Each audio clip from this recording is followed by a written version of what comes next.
In the 18th and 19th centuries, asylums rose across the world, promising care for those who were deemed insane or showed signs of madness. But behind these imposing walls, a different reality unfolded. This short documentary delves into the horrors of these institutions, where neglect, abuse, and barbaric practices were often the only treatment that patients received. Often, families that were overwhelmed or ashamed by their family members readily relinquished their loved ones to these institutions. Once inside, all hope was lost for these patients. Asylums became overcrowded, underfunded, and staffed by undertrained personnel. Treatment was based on outdated theories and often did more harm than good. A terrifying aspect is that one could be committed to one of these institutions for nearly any reason at all. Disagreements with societal norms of the time, or even something as simple as being outspoken as a woman, could be enough to land you in one of these nightmare prisons. People who engaged in hobbies that were considered eccentric were sometimes committed. Even something as benign as reading too much or preferring solitude could be twisted into a reason for commitment. Appallingly, deep sadness after a loss of a loved one, or the emotional toll of a traumatic event, could even be misinterpreted as madness. Epilepsy, learning disabilities, and even physical ailments like chronic headaches were sometimes confused with mental illness. It's important to remember that these are just a few examples, and the line between acceptable behavior and madness was blurry and subjective in the past. And, shockingly, there have even been instances where families struggling to care for an elderly relative or someone with a disability might see the asylum as a solution, even if the person wasn't mentally ill at all. Patients endured physical restraints and terrifying treatments, which included induced vomiting, ice baths, and bloodletting. And probably the most infamous and barbaric treatment of all, the lobotomy. We'll dive into some of these so-called treatments shortly. During this time, doctors lacked a true understanding of mental illness. They focused on controlling behavior rather than treating underlying conditions. These practices were ineffective and often worsened patients' mental states.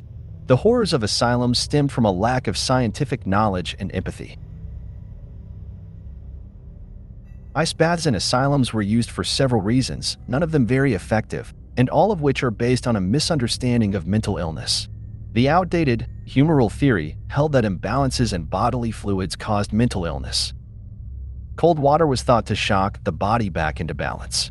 The extreme temperature change was believed to have a calming effect on agitated patients as well. In reality, it likely caused more distress and disorientation. This practice was not based on scientific understanding and often caused more harm than good. The practice of bloodletting was also a misguided attempt at treatment based on no scientific facts. Similar to ice baths, bloodletting was rooted in the ancient theory of humors. This theory held that imbalances in bodily fluids caused illness. By removing blood, practitioners believed they were removing excess humor, responsible for mental instability. It was thought that mental illness arose from an overheated or inflamed state. Bloodletting was seen as a way to cool down the body and restore balance, again, much like ice baths. Unfortunately, bloodletting was a widely used practice for many ailments, both physical and mental. Physicians often saw it as a universal cure-all, regardless of the specific illness. Thankfully, with the advancement of medical science, bloodletting has been abandoned as a medical treatment. Last in our trio of treatments, the lobotomy. The lobotomy isn't considered to be a treatment in the modern medical sense. It's a destructive practice, severing or damaging brain tissue, causing unpredictable and often devastating side effects. The primary goal of a lobotomy was often to subdue a patient rather than address the underlying mental health issues. The best-case scenario after having this procedure was mild improvement in symptoms, while also having emotional and intellectual deficits as a result of this horrific practice. It's not based on a sound understanding of mental illness and offered no real cure. This barbaric practice focused entirely on controlling the patient and in some cases caused death. Legacy of change. The asylum era thankfully ended in the 20th century. Today, mental health treatment focuses on therapy, medication, and rehabilitation. The legacy of asylums serves as a stark reminder of the importance of compassion and evidence-based treatment in mental health care. While the past holds a dark chapter, the future of mental health care offers hope for recovery and a life of dignity. The faded walls of abandoned asylums stand as silent testaments to a bygone era. We must learn from their horrors to ensure mental health care continues to evolve towards a brighter future. Thanks for tuning in to explore the shadows with us today. Remember, the darkness holds countless mysteries waiting to be unraveled.